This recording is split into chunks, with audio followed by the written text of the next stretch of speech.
Hello friends, ఈరోజు నేను restaurant స్టైల్లో మటన్ కర్రీ ఎలా చేయాలో, అది కూడా నా స్టైల్లో మటన్ కర్రీ ఎలా చేస్తానో చూపిస్తాను, చూసేయండి. నేను పిల్లలు కూడా హ్యాపీగా తినేలా కొంచెం మసాలా ఐటమ్స్ అనేవి చాలా తక్కువ వేస్ట్ చేస్తాను. సో ముందుగా కుక్కర్ పెట్టి ఆయిల్ వేయాలి. ఆయిల్ కొంచెం వేడి అయిన తర్వాత ఆనియన్స్ వేసుకోవాలి. ఆనియన్స్ కూడా కొంచెం బాగా ఫ్రై చేయాలి.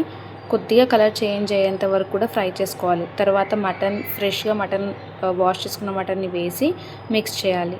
కొంచెం హై టు మీడియం గ్యాస్ మీద బాగా కుక్ చేయాలి 10 మినిట్స్ వరకు కూడా.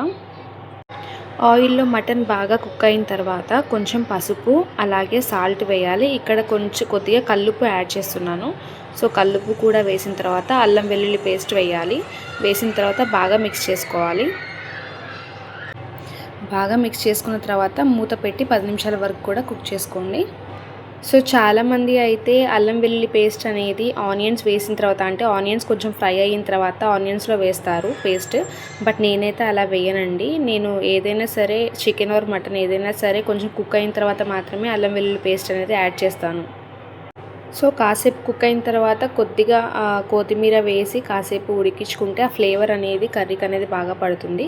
సో దాని తర్వాత కొద్దిగా కారం అయితే యాడ్ చేస్తున్నాను. నేను 2 స్పూన్స్ వరకు యాడ్ చేశాను.